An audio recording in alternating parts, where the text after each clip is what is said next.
Edrych a Pong, mae fy mharsel wedi cyrraedd. Efallai mae'r twtw newydd yw e. Hyfryd! Fe wisgai e nes mlaen. Cei Pong, fe geid i'n helpu i wasgu'r bocs cyn ei roi e yn y bin ailgylchu. Aros am funud, mae angen i ni dynnu'r tap cludo gyntaf gan nad oes modd ailgylchu hwnnw. Reit, beth am i ni ei wasgu?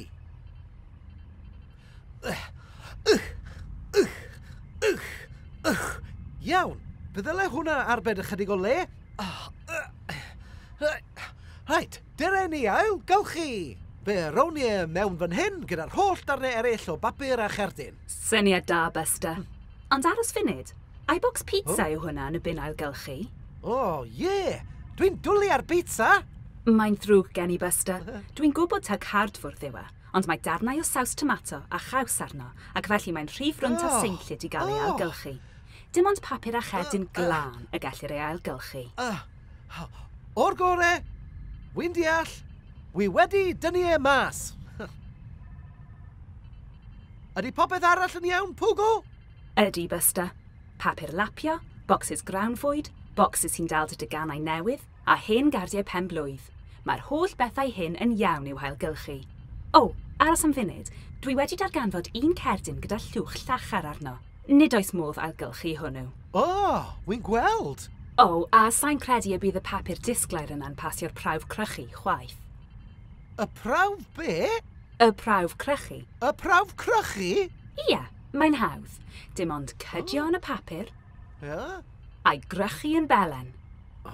Nawr agor dy ddwylo. Ydy e wedi crychu? Na! Os ydy o'n bownsio nôl ar ôl agor, yna rwy ti'n gwybod nad yw wedi i'w wneud o bapur yn unig, felly nid oes modd ei ailgylchu. Wy'n gweld. Nawr tria hwnna. Beth am grychu hwn? Dal y papur yn dy law a'i grychu. Agor dy ddwylo. Ydy e wedi crychu? Do! Mae wedi crychu. Mae hyn yn golygu y gellir ei ailgylchu. Gwych! Wy'n hoffi'r prawf crychu. Diolch, Pwgl. Fe gofiau amdano.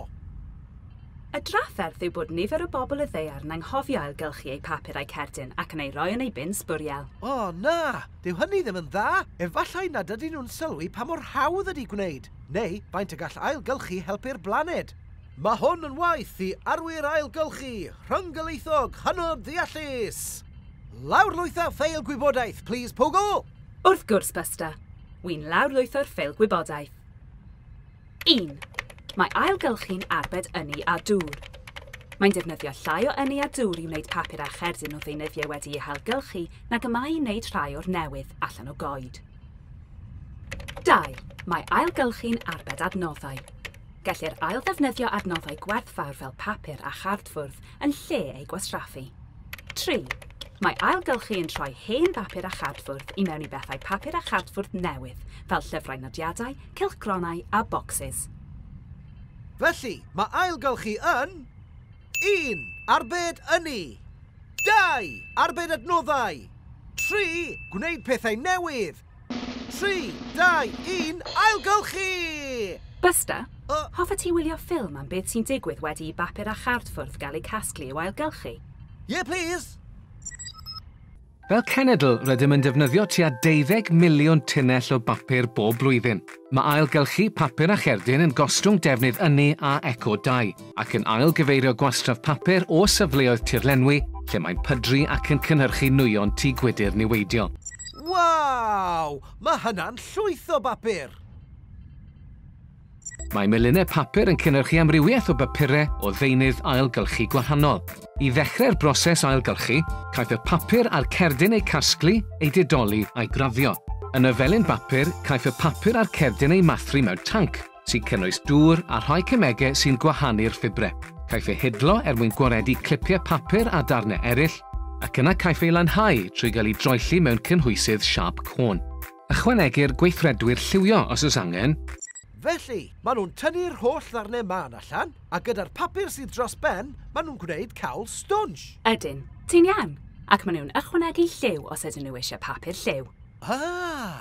Ac yna caiff y cymysgedd mathredig, 99% ohono'n ddŵr ac 1% yn ffibr, ei bwmpio ar y peiriant papur. Caiff ei chwistrellu ar rwyd sy'n symud yn gyflym mwyn ffurfio'r lliain ac sy'n gwaredu'r rhan fwyaf o'r dŵr. Yna caiff y papur ei wasgu mwyn gwaredu mwy o ddŵr, cyn cael ei wthio trwy gyfres o roleri mawr wedi'i cynhesu, tan fod y papur yn cyrraedd o lefelau lleithder a thrwch cywir. Wedyn caiff ei rolio ar roliau enfawr. Waw! Mae'r periannau'n gwasgu a sychu'r mwydion a'i droi yn ôl yn ddaleni enfawr o bapur. Mae hynna'n cool! Yeah! Yna caiff yr holiau mawr ei rhannu i riliau llai, ei pecynnu a'i storio, tan ei bod yn cael ei prosesu ymhellach, a'i trawsnewid yn bapurau newyddion, blychau cardfwrdd, papur ysgrifennu neu roliau papur tŷ bach. I gael mwy o wybodaeth am y broses ailgylchu, ewch i www.ailgylchu-gymru.org.uk. O! Roedd hwnna'n wych! Diolch, Pwgl! Wy'n credu bod yn bryd i ni wneud darllediad bris! O'r gorau, Busta. Trosglwyddydd yn barod. Galw pobl y ddeiar! Galw pobl y ddeiar!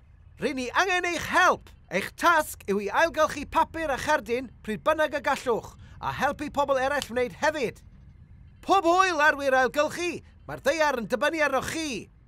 Dyma Captain Busta yn dweud, ffarwel!